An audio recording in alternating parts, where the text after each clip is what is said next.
महाराज या अभंगातून सांगतात, मातेचं अंतःकरण हे लेकराच्या काळजीनच उत्पन्न असते, त्यालाच माता म्हणतात. आईशी कळवळ्याची जाती करी लाभावीने प्रीती. ती माता कुठल्याही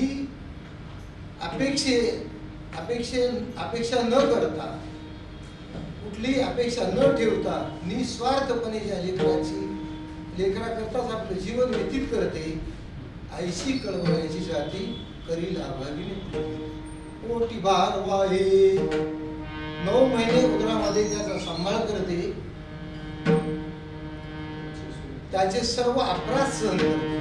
पोटी भार वाहे त्याचे सर्वस्व हिंस आहे. 9 महिने पोटात वागून त्याचे सर्व अपराध सहन करते आणि स्वतःच जीवन पूर्ण कष्टामध्ये व्यतीत करते. तिलाच माता म्हणतात. तुका म्हणे माझे तुम्हा संता वरी बोझ. जगत वंदनीय गुरु तुकाराम महाराज शेवटी सांगतात की ज्याप्रमाणे माता ही लेकरा करताच सर्व योगक्षेम चा भार वाहते, योगक्षेमाचा, तद्वज्ञाने संत हो तुम्ही माझ्या पारमार्थिक योगक्षेमाचा भार त्या मातेप्रमाणे व्हा, असे जगद्गुरु तुकाराम महाराज विनंती करतात.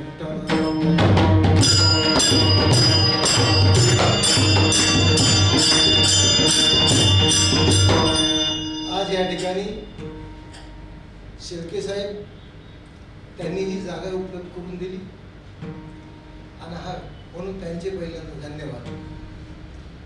आपला जो कार्यक्रम अनेक वर्षापासून देवगड ते भंडारा असेल, परभणी असेल, बुलढाणा असेल, अकोला असेल, औरंगाबादचा पाठीमागचा झालेला कार्यक्रम असेल, ते आता सुद्धा शूटिंगचा कार्यक्रम करेल. अखिल भारतीय वारकरी मंडळाच्या माध्यमातून हे कार्यक्रम चालू आहेत जनजागृतीचे. या कार्यक्रमाचं नियोजन करते वेळेस आमच्याकडे एक विषय आलेला आहे, तो म्हणजे गरोदर मातेची आरोग्याची काळजी. हा विषय आलेला आहे. त्याच्यामुळं कीर्तनकाराला एकच विषय घेऊन कमी वेळामध्ये बोलायचे, म्हणजे रात्र लहान आणि सोंग जास्त, मला काही हे होणार नाही. म्हणून या ठिकाणी आपल्याला कमी वेळामध्ये जास्त रन काढायचं. पहिले मॅच टेस्ट मॅच होते, नंतर 50 ओव्हरची आली, आता 20-20 झाली. म्हणून जमाना कसा फास्ट चाललेला आहे, त्याप्रमाणे आपल्याला चालायचं. म्हणून या ठिकाणी राजमाता जिजाऊ माता बाल आरोग्य व पोषण मिशन अखिल भारतीय वारकरी मंडळाच्या वतीने अतिशय चांगला उपक्रम राबवते महाराष्ट्र शासन. आता कीर्तन भारुडाच्या माध्यमातून आपण समाज करू प्रबोधन, म्हणून आपल्याला प्रबोधन करणं काळजी गरज आहे. या अगोदरच्या सचिव होत्या वंदना कृष्णा मॅडम, आता आहेत कुंदन मॅडम, संचालिका आहेत अग्रवाल मॅडम, युनिसेफचे आहेत डॉक्टर सुदामे. यांनी वारकऱ्याला प्रशिक्षण दिले उत्तम. म्हणून यापुढे बालमातेचं आरोग्य होईल सर्वोत्तम. आम्हा वारकऱ्याचा एकच नारा, बालक दुडूर करा सारा, सुदृढ करा सारा, बस. कारण सर्व बालक सुदृढ झाले पाहिजे आणि हे समाजाला प्रबोधन करते. म्हणून या माध्यमातून आपल्याला पहिल्यांदा थोडं पाहायचंय की मातेला गरोदरपणाच्या दिवस लग्न झाल्यानंतर आपल्याला पुढची अवस्था आहे. पण पहिल्यांदाच आपल्याला लग्न करते वेळेस मुलीचं लग्न हे 18 वर्ष झाल्याशिवाय करायचं नाही. नाही तर आजकाल खूप झाले पहा. काही माणसं पहिली पत्नी वारली की काय करतात, त्याला एक गोंडस नाव दिले, पोटाची सोय नाही म्हणून दुसरं लग्न केलं. पण एखाद्या महिलेनं पुनर्विवाह केला तर पूर्ण गाव जिल्हा नाव ठेवते तिला. म्हणून छोट्या वयामध्ये मुलीचं लग्न करू नका. एक दृष्टांत सांगेन मी चलत डॉक्टर शेळके साहेबांनी सुधामे साहेबांना की एकदा मी दुपारची वेळ होती, खेडेगावातून गाडी जोडून गेला.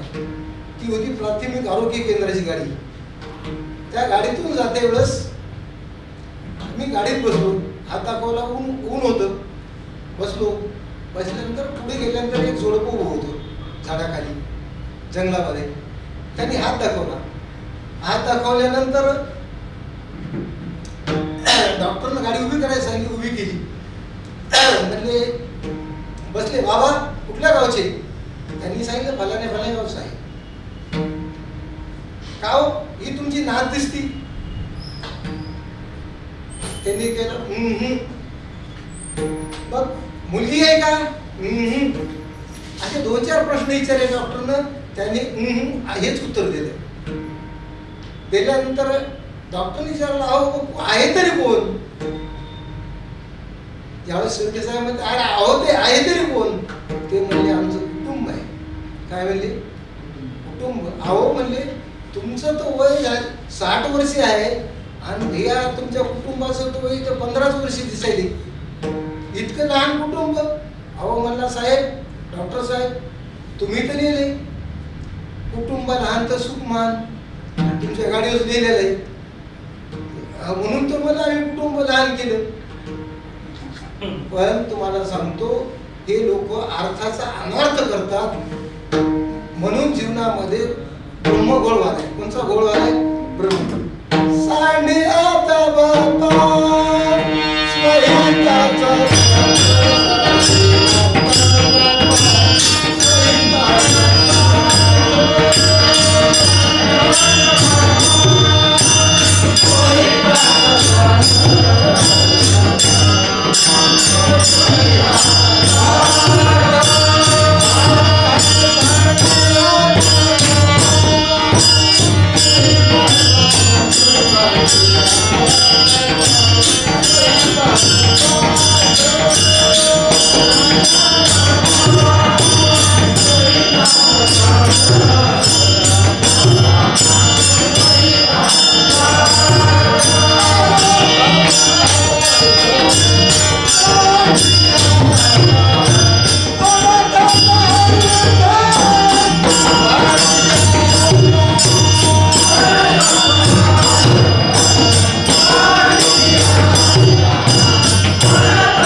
वाचून अर्थाचा अनर्थ केला तर होणार बाळ हे कुपोषित होणार आहे. त्याची वाढ योग्य होणार नाही. म्हणून बाबांनो तुकाराम महाराजांनी सांगितले, सांडी आता बाप्पा स्वहिताचा स्वार्थ अनर्थाचा अर्थ सांडी आता. सांडी आता पुढी कल्पनेची वाट. बस त्या कल्पना तुमच्या बाजूला रजल्या पुढचं. कारण पडली हे रूढी जगा परिचार आणि सालही व्यवहार सत्य म्हणून ह्या रूढी परंपरा थोड्या बाजूला सारा. कारण आईचं लेकराचं नातं एवढं घट्ट आहे. तुम्हाला सांगेल मी, आईचं लेकराचं नातं म्हणून 18 वर्षे झाल्याशिवाय कमीत कमी ग्रामीण भागात तर माझं हे सांगणं राहते, 18 वर्षे झाल्याशिवाय त्या मुलीचं लग्न तुम्ही करू नका. कारण तिची शारीरिक वाढ झाल्याशिवाय लग्न जर केलं तर होणारं बाळ हे कुपोषित नक्की जन्म. पण ह्याची मात्र आपण आवश्यक काळजी घेतली पाहिजे. म्हणून यावेळेस मुलाची गडबड करतात लोक. सुनबाई 1 वर्ष मुलगा नाही झालं की म्हणतात तिला लेकरू बाळ घेऊ ना, करा दुसरी. हे इथून सुरू होते घरच्याची सुरुवात. पण थोडं त्या घरामध्ये तिला रमू द्या, तिचं घरामध्ये मिक्सअप होऊ द्या, घरातल्या सर्व लोकांचे स्वभाव कळू द्या. घराच्या सर्व लोकांचे स्वभाव कळाले तर ते घरामध्ये मिक्सअप होईल. कारण एका कुटुंबातली अगदी त्या कुटुंबाची ओळख नसणारी मुलगी त्या एका परक्या कुटुंबातून सर्व सोडून पतीच्या नवऱ्याच्या घराकडे येत असते. तिला थोडं रमण्याकरता वेळ लागेल. म्हणून कृपा करून अशा मुलीला थोडे दिवस तिला वेळ द्या. आईचं आणि मुलाचं नातं एवढं दृढ आहे, मी सांगू लागलो जसं जीवना वेगळी मासुली. बस पाण्यात मासा राहतो, पाण्याचं आणि माशाचं नातं जेवढं दृढ आहे तेवढंच आईचं लेकराचं नातं दृढ आहे. जेवढं कमळाचं आणि सूर्यकिरणाचं नातं जड आहे. किती आहे? अगदी अनन्य आहे. आपल्याला भाषेचा अनन्य आहे बरं काय. कारण कसं आहे, एवढं अनन्य आहे की त्या कमळाला कितीही असे भरपुरी लाईट लावले तरी ते कमळ उमलत नाही. त्याला सूर्यच लागतो, सूर्यच उगवावा लागतो.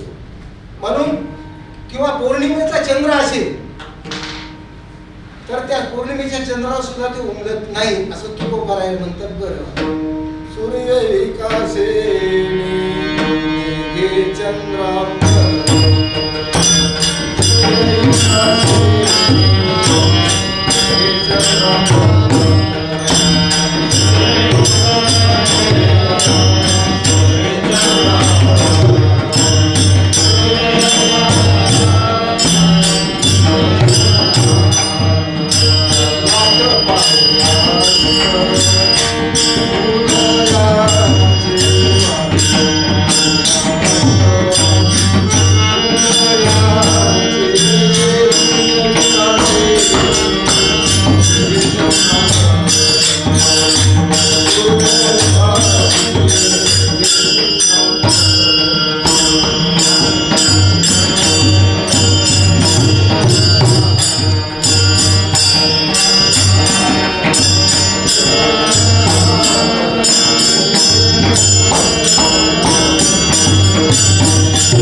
कमळाचं ते काय राहते, जीवन राहते.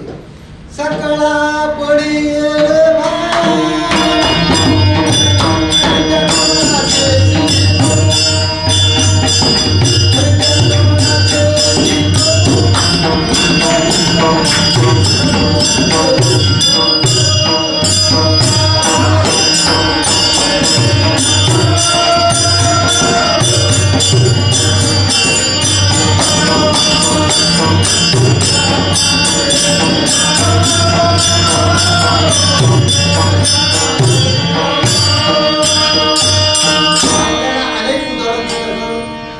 आणि पाण्याचं जसं अनन्य आहे तसं आहे मीठ आणि पाणी. उदका किंवा फेस आणि पाणी. उदका वेगळा मोहे तरंग निळा का नवे सारिता निराळे लवण मिळविता झेळे. जसं चातक पक्षी वाट वाट पाहे मेघा बिंदू तरी ते चातक नेहमी सरिता सिंधू कशाची वाट पाहत नाही. तत्वज्ञाने आईचा आणि लेकराचा अनन्य नातं आहे. म्हणून त्या आईच्या थोडं आरोग्याकडे आपण काळजी घेणं आवश्यक आहे आईची. कारण ती आई जी खाती कोणाकरता खाती बाळा करता असं मी नाही म्हणे. तुकोबाराय म्हणतात उत्तम ते बाळा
आठवडी झाली की त्या आईला सावूल लागती, पाळी लांबली, काय झाली की माझ्या उदरामध्ये नक्कीच बाळ वाढायला लागलं.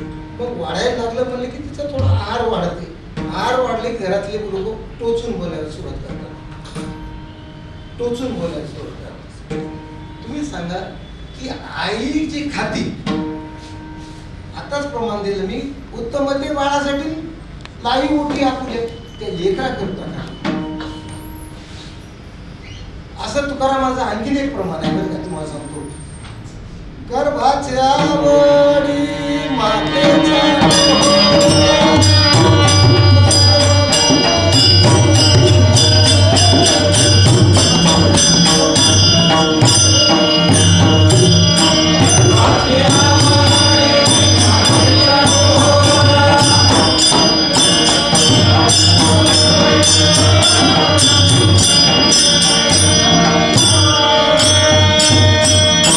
आवडी मातेचे डोळे, म्हणून डोळे जेवण हे आजकालचं नाही महाराज. आता आपण तर प्रोफेसर आहात, कीर्तनातली PhD झालेली आहे आणि तुमच्या समोर कीर्तन करणं म्हणजे माझं मी परमभाग्य समजतो. की कारण तुम्हाला सांगतो, कर्तायुगाचा पण विचार करा. कर्तायुगामध्ये ज्यावेळेस राजा दशरथाच्या पत्न्या कौशल्या, सुमित्रा आणि कैकेयी माता त्या गरोदर होत्या. त्यावेळेस त्यांनी पहिल्यांदा आपल्या गुरुवर्याकडे गेले. कोणाकडे गेले? वशिष्ठाकडे गेले. वशिष्ठाकडे गेल्यानंतर वशिष्ठाने काय सांगितलं की राजा, तुझ्या पत्नी गरोदर आहे, तर पहिलं तुमचं कर्तव्य काय की त्यांना विचारा तुम्हाला काय खावं, आहार काय घ्यावा, आहार काय घ्यावा. मग अभंगच आहे तसा नामदेवांचा, कुळगुरु वशिष्ठ सांगे आस्ती गरोदरा तुझ्या कांता, धर्मशास्त्राशी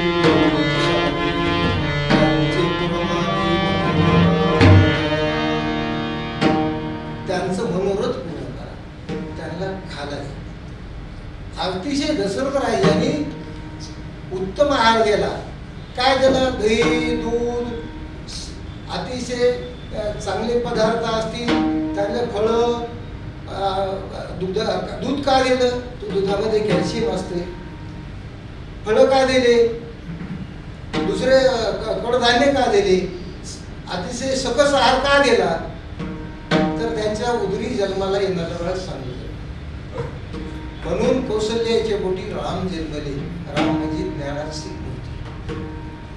सुमित्रेच्या पोटी लक्ष्मण जन्मले, साक्षात वैराग्य मूर्ती. कैकेयी मातेच्या पोटी भरत जन्मले, साक्षात सेवाधारी, ज्यांना लोभाने शिवलंच नाही. अतिशय लोभ थोडा तरी लागला का? अजिबात नाही. पादुकाची सेवा केली, पण त्या गादीकडे पाहितलं का? नाही पाहितलं. मग आपल्या कुटुंबात जर असे मुलं जन्माला वाटत असले, तर आपण गरोदर मातेची अगोदर तिच्या आहाराची काळजी घेणं आवश्यक आहे बरं का? नाही.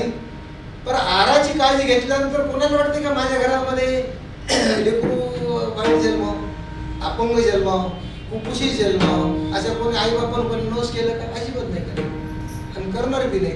प्रत्येकाला वाटते आमचं लेकरू घरात गुंडच जन्मलं पाहिजे, सुदृढ जन्मलं पाहिजे, दवाखाना नाही लागला पाहिजे त्याच्या पाठीमागे.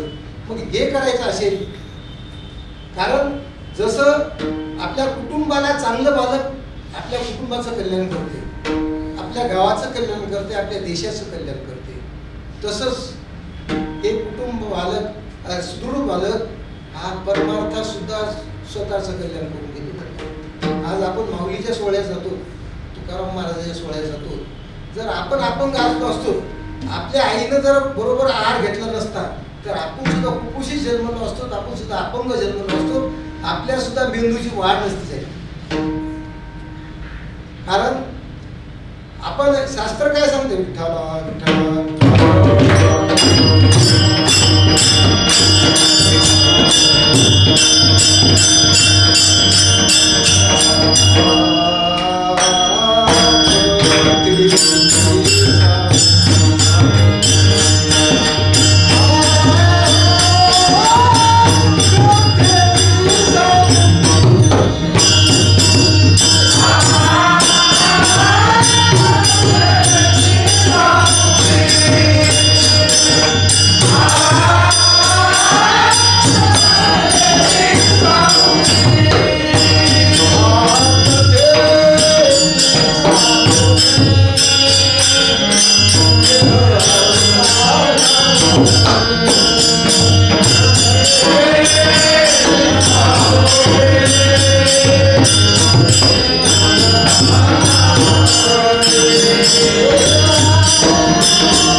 मुगरी हे अवसानावरी, नको जाऊ गंगा गात्रे माझी पांडुरंगा. म्हणून आपल्या ते अवयव जर चांगले असतात तर आपण परमार्थ करू शकू. नाहीतर तुम्ही सांगा, वाळवंटात जे वारकरी आमचे खेळतात, जर आपण अपंग असलो महाराज, तर पाय नसला असता तर कसं तरी असं असलो असतो अपंग, कसे तरी हातपाय वाकडे असले असते आपले, आपण तसा खेळ खेळला असतो. आता कसा वाळवंटातला खेळ, खेळ मांडीला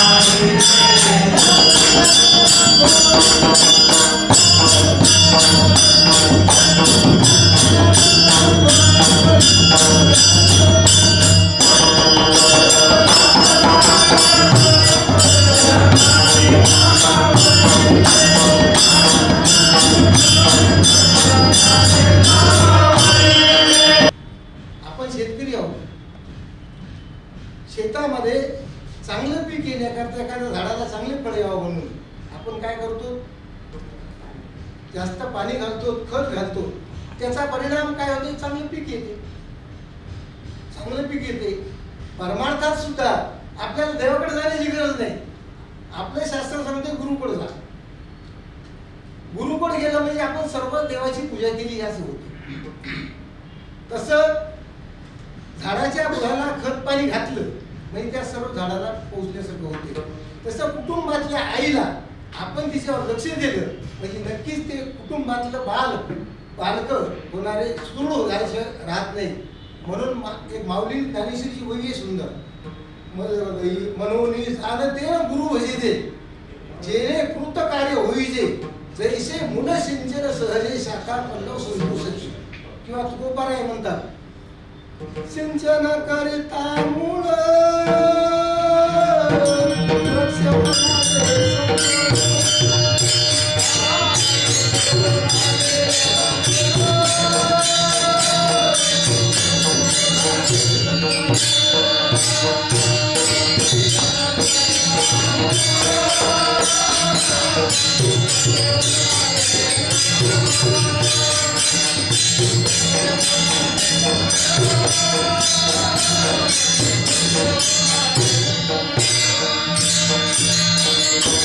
त्या मातेला गरोदरपणे व्यवस्थित जर आपण तिची काळजी घेतली तर होणारं बाळक हे नक्कीच मला वाटतं चांगलं सुदृढ जाईल. मग ह्याला काय आपण म्हणतो ना, हातच्या काकणाला, हातच्या बांगड्याला किंवा हातच्या काकणाला आरशाची गरज काय विचारायची गरजच नाही. कारण त्यांनी सांगितलं एखादी जमीन सुपीक आहे का नापीक आहे हे ओळखण्याकरता माऊली सांगतात, पाहे भूमीचे मार्दव, सांगे कुंभाची लवलव, नाना आचार गौरव सुपुरीलाची. किंवा आपण या ठिकाणी पाहिजे आता भरपूर तुमच्या इथं झाडं भरपूर आहेत. मला आनंद वाटला तुमचे झाडं पाहून, सगळे आनंद वाटला बरं काय. शेतात सुद्धा कोणी झाडं ठेवणार ही परिस्थिती, पण आपल्या प्रशिक्षण केंद्रामध्ये आपण भरपूर झाडं लावलीत. कारण एखादं झाड जर ओळखायचं असेल तर कशावर ओळखते ते, पुन्हा कळते. एखादा माणसाचे संस्कार त्याच्यावर कसे पूर्वीचे गर्भात कसे झाले हे ओळखायचं असेल तर त्याच्या बोलण्यावर कळते. म्हणून माऊली म्हणतात, झाड जाणीचे फुले, मानस जाणीचे बोले, भोगे जाणीचे केले पूर्वजन्मीचे, भोगे कळो येतो मागील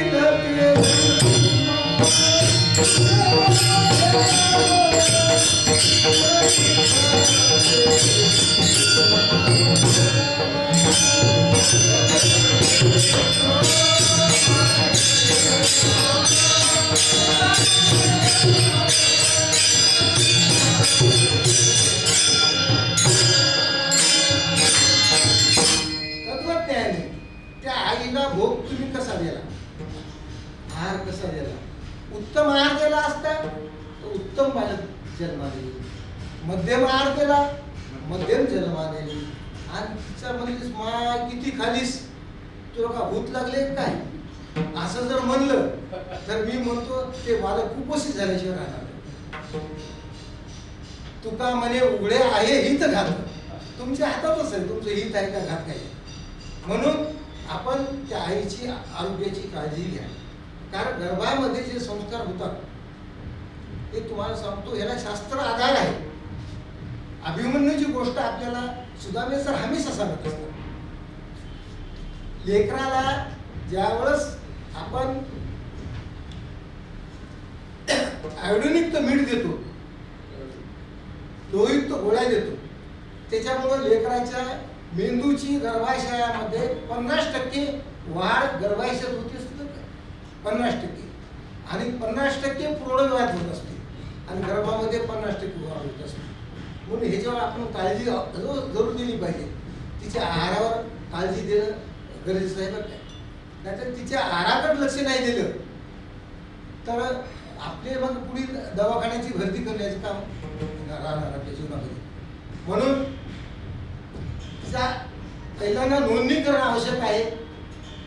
तिला लस देणं गरजेचं आहे, धनुर्वाताचं इंजेक्शन देणं गरजेचं आहे, तिला आयोडीनयुक्त मीठ देणं गरजेचं आहे, लोहयुक्त गोळ्या देणं गरजेचं आहे, तिला 4 टाइम जेवण सुद्धा देणं गरजेचं आहे. कारण आईचं वजन गरोदरपणात 8 ते 10 किलो हे वाढलंच पाहिजे.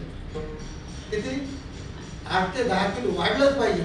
10 किलो आईचं वजन वाढलं तरच लेकरू हे 3 किलोचं जन्म, नाही तर ते लेकरू कुपोषित झाल्याशिवाय राहणार नाही.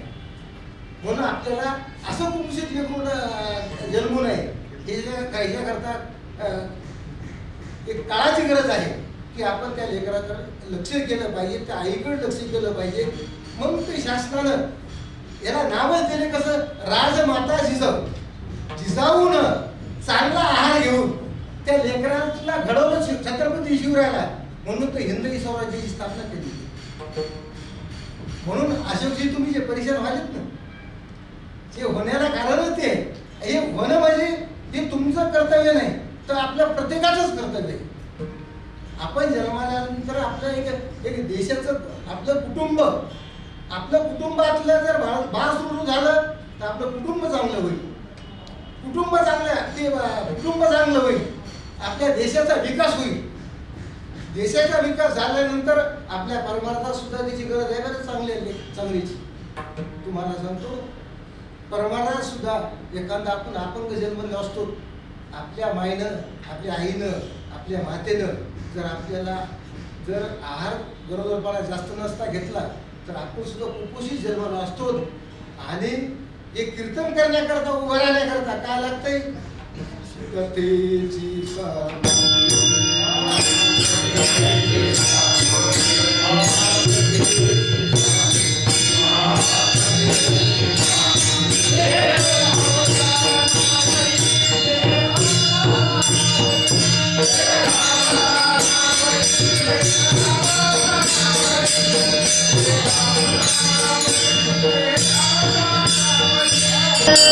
आपण हे खेळ खेळलो असतो का, आपल्या आईला जर योग्य आहार नसता भेटला तर आपण सुद्धा हे खेळ खेळू शकलो नसतो. म्हणून आईचं लेकराचं हे नातं खूप आदरणीय. जसं कमळाचा मकरंद हा कमळाकरता असून हा भूमिया करता. कुमुदिनी काय झाले तो प्रेमळ, भ्रमर सकळ भोगीत असे. तसं माते तरण बाळा दुधाची ते गोडी. आईला त्या दुधाची काय गोडी आहे? आईला जे खाल्ल्यानं अन्न आहे ते तरुणाप्रमाणे गवताप्रमाणे आहे, फक्त त्या लेकराकरताच ती खाते. किंवा तुकाराम महाराज सांगतात की एखाद्या शिंपल्यामध्ये मोती तयार होतो, तो मोत्याला, त्या शिंपल्याला मोत्याची काय गरज आहे? ते फक्त तुमच्या आमच्याकरता मोती आहे. तुकामध्ये मुक्ता फळ शिंपी पोटी, फक्त शिंपीच्या पोटात ते जन्मतो पण त्याचा आनंद दुसरे घेतात. तसं आई खाती पण त्याचा आनंद हे लेकरू घेत असते बरं काय. कारण जसजसं बाळाची वाढ होईल तस तशी आईची भूक ही वाढत असते बरं काय. विठ्ठला विठ्ठला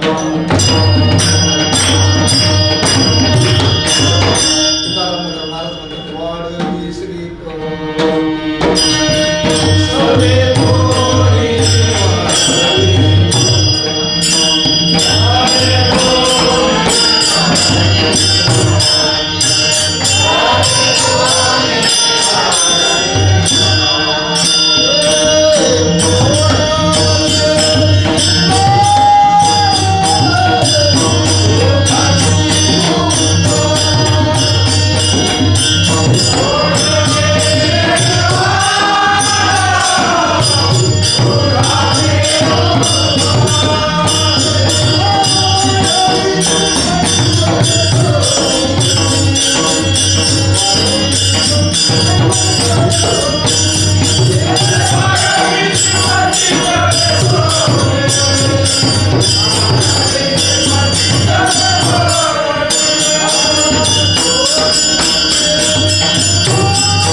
वाढवी श्रीपती सवे दोन्ही.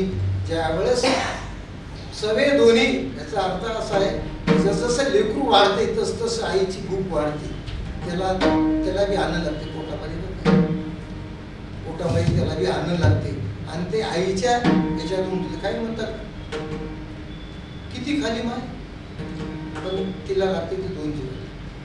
याचा थोडा विचार केला पाहिजे. कारण त्या बाळाचं अन्न आणि ते अन्न ते दोन्ही मिळून आई अन्न. आणि काही जण वेगळी म्हणायची कस काय जाड व्हायली वजन वाढायली चरबी वाढायली ही चरबी जसं लेकरू पुढे येतं होईल त्यावेळेस काय होईल की ते त्या आईचं वजन कमी होत चालते. गरोदरपणा जवळजवळ 10 किलो वजन वाढतच असते आईचं कुठल्याही 9 महिन्यामध्ये. म्हणून याची काही कोणी काळजी करायची गरज नाही बरं काय. ते लोक विनाकारण काहीतरी रूढी परंपरेनुसार काहीतरी बोलण्याचं पाहतात. म्हणून आज समाज हा पुढे गेलेला आहे. विज्ञानाचा अभ्यास करून आज पहिले लोक देवीच्या रोगानं मारायचे. अनेक लोक मारायचे. कुठले तरी आजार व्हायचे मारायचे लोक. पण आज विज्ञान पुढे गेल्यामुळं सायन्स पुढे गेल्यामुळं काय झालं की आपलं आरोग्य चांगलं राहते. आणि त्याच्यामुळं जे अकाली मृत्यूचे प्रमाण हे कमी झाले. अकाली मृत्यूचे प्रमाण कमी झाले. म्हणून आपण थोडं ह्या बाजूने थोडं घेऊन चाललं तर मी म्हणतो खूपच चांगलं राहील. म्हणून त्या आईची काळजी घेणं हे सर्वात महत्त्वाचं मी सांगलो. त्याच्यावर काय हायलाईट करायलो की लोक हे करीत नाही. तुला काय करायचं इतकं खाला तुला काय तिला टोचण्या टोचतात. घरातले सर्व लोक नंदी तिथे गोराटीच राहते कचकर टोचती येऊन टोचणी मारती. दुसरी धीर येते ते काहीतरी म्हणते. सासऱ्याला काही कळत नसते पण काठी टिकट घेऊन ते भस्कर काहीतरी म्हणते. सासू जी डोळ्या सुनेच्या कधीच आणीत नाही आसू ती कशी सासू म्हणायची. रोजच आसू आणते ती सासू. म्हणून या ठिकाणी आपण पाहतो की तिला हे न करता अरे बाबा येणारा वंश तुमच्या कुलाचा उद्धार करणार आहे तिच्या पोटातला. मग तिची तुम्ही काळजी घ्या. तिला सर्व लोक जेवल्यानंतर जेव घालण्यापेक्षा उरल्याला जेव घालण्यापेक्षा आपण सर्वजण मिळून बसलो. आपण घरी बघा तुम्ही आपण 4 लोक एकत्र बसले तर बसमध्ये काय म्हणते तुमच्या नादाने मी अर्धी पोळी जास्त खाते. तसं घरातले लोक एकत्र जर जेवायला बसले तर नक्कीच तिला अर्धी पोळी जास्त जाईल आणि तिचं आरोग्य सुद्धा चांगलं राहील. म्हणून सर्वांनी एकत्र जेवण करण्याची पद्धती सुरू करा.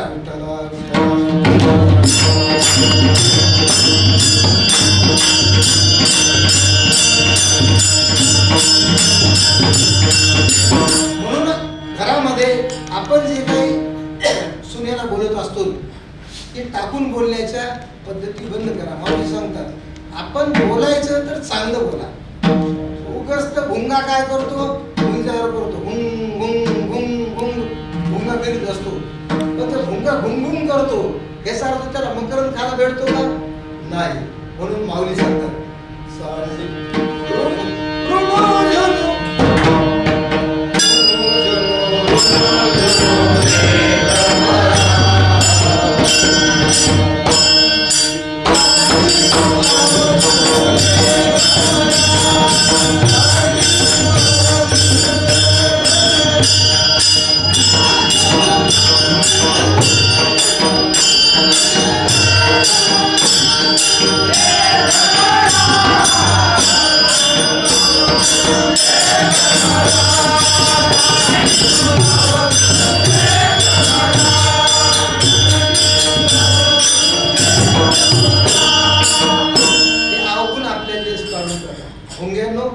पुरुषांना सांगा, घरातले किरकिर करणाऱ्या माणसांना सांगा बरं काय, हे थोडे तुम्ही अवगुण बाजूला सांगा.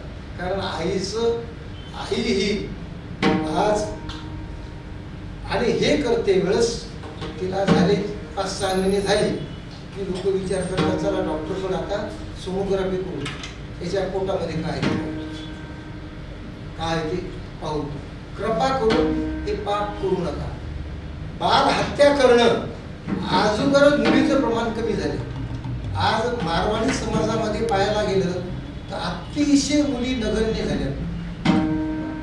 ब्राह्मण समाजामध्ये मुली कमी झाल्यात आणि त्याच्या पाठीमागे आता मराठीचा नंबरच आहे. असं काही समजू नका मराठी. आज प्रत्येक गावामध्ये 200 मुलं बिन लग्नाचे आहेत आणि मुली 10 ते 25% असतात राहिलेले आहेत. पण 200 मुलं जवळजवळ लग्नाचे राहिलेले. म्हणून कृपा करून मुलगी असो का मुलगा असो, अहो मुलगीच मी तर म्हणतो ज्या घरात पहिली मुलगी जन्माला येईल, अहो मी म्हणतो एक मुलगी अनेक नाते जोडून देते. एक मुलगी अनेक नाते जोडून देते. मुलगा मात्र अनेक नाते जोडून देत नाही. मुलगा मात्र घरात सून आल्यानंतर अनेक नाते जोडतो. म्हणून माऊली सांगतात दोन्ही पक्ष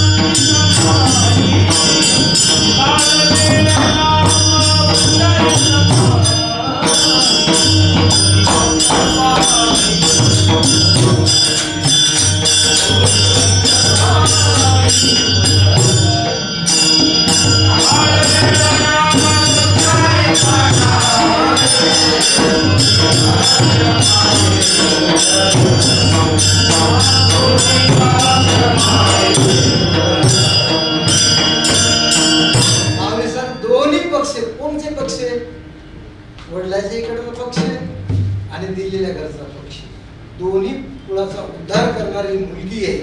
म्हणून घरामध्ये मुलापेक्षा मुलगी बरी आणि प्रकाश देई दोन्ही घरी. दोन्ही घरामध्ये प्रकाश देणारी मुलगी आहे. म्हणून तिला कृपा करून बरबाद करू नका. कारण एवढं महापातक कशातच नाही. त्यात 5-6 महिने झाले की काय ते करा, गर्भलिंग निदान करा म्हणतात, लिंग निदान करा, ते करू नका. कारण मी पहिल्यांदा सांगून गेलो की ज्यावेळेस कंस एवढा पुण्यवान होता, बघ त्यावेळेस कंस हा देवाला मारला जाणार नव्हता, हे नारदाला माहित होतं. म्हणून नारदाने काय केलं की त्याचं पुण्य कमी करण्याकरता काय केलं, पुण्य सारावा भेटे देव ऋषी आणि कधी बाळकाशी ठेवू नको. बाल हत्या करून त्याच्या हातून घडविल्या तेव्हा कंस गेला. म्हणून आपलं पुण्य घरातला जर पुण्याचा क्षय झाला तर तुम्हाला सांगतो माणसाचं जीवन नरकवासी बनल्याशिवाय राहणार. म्हणून मुलीला मारू नका आणि मुलीला न मारता गर्भामधल्या त्या बाळाची आणि त्या आईची तुम्ही काळजी घ्या. कारण हे कोण घेतंय? फक्त माताच घेते. कारण दुसरं कोणीच घेत नाही बघा. बाळ जन्मल्यानंतर बी आणि पोटात असताना काळजी घेणारी कोण आहे? फक्त माता. तुका म्हणे माता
आईच्या आरोग्याची काळजी घेतली कशाहून?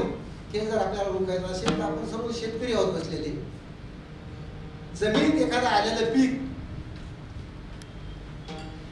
ते पीक कशाहून, जमीन कशी आहे काय सांगते? ते आलेले पीकच सांगते. माऊली सांगतात पाहे भूमीचे माधव सांगे कुंभाची लवलव नाना आचार गौरव सूर्याचे. अहो आपण पूर्वी जन्मात केलेलं कर्म म्हणजे ह्या जन्मात आपण कशी शिदूर निघालो हे गीतेचा 15वा अध्याय सांगतो. ग्रहित वैत आणि संयती वायुगंधा भोग येतो मागील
कसा आहार दिला ते लेकरं सुदृढ बाल असलं, बालक असलं जन्मलं तर चांगला आहार दिला.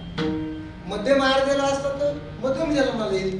आणि कुपोषित जन्मलं तर समजायचं की उपाशीच ठेवलं त्या माईला, खाऊ दिलं नाही. म्हणून खाता येता किरकिर केली आणि खायला तर दिलंच नाही. म्हणून महाराज सांगतात भोगे कुळो येतो मागील ते जन्म उत्तम मध्यम कनिष्ठ ते.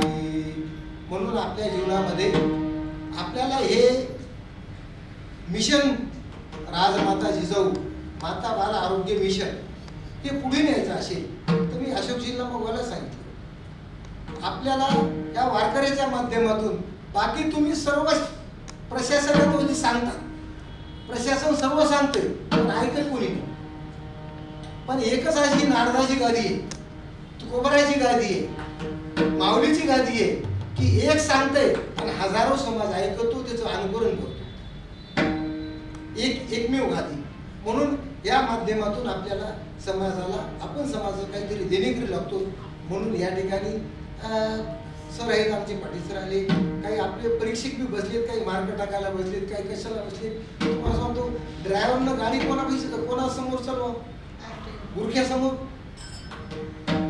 नाही, RTO समोर चालवा. तुम्ही RTO एक बसले, म्हणून मला लायसन देताल का नाही देताल तो माझा पुढचा प्रश्न राहिला. म्हणून या ठिकाणी ती जी सेवा झाली ती खरंच शेळके सरांचे, अशोकजी पुत्रण असतील, आमचे अग्रवाल मॅडम असतील, अगोदरच्या वंदना कृष्णा मॅडम असतील किंवा आताच्या कुंदन मॅडम असतील, या सर्वांचे, आणि आमचे अखिल भारतीय डॉक्टर बोधले महाराज असतील. आता या जिल्ह्यात सुद्धा एक अप्पर म्हणजे तुमचे ॲडिशनल कमिशनर या ठिकाणी विजयकुमार फड उत्कृष्ट कीर्तनकार आहेत. आज त्या तशा तुमच्यासारख्या प्रोफेसर माणसांनी त्यांनी जर समाजाला जर हे सांगितलं तर समाजाला काहीतरी ऐकत, नाहीतर ते वाटते वारकरी म्हणजे काय, काही सांगतात नाही. वारकरी म्हणजे दिसायला मळका असला तर तुम्हाला सांगतो त्याचे विचार फार उच्च दर्जाचे आहेत, त्याचा विचार फार फार उच्च दर्जाचा आहे. त्याच्या विचाराची उंचीच कोणी करू शकत नाही. म्हणून त्या वारकऱ्याच्या कपड्यावर न जाता वारकऱ्याच्या विचारा जाऊन हे वारकऱ्याच्या माध्यमातून सुरू केलंय.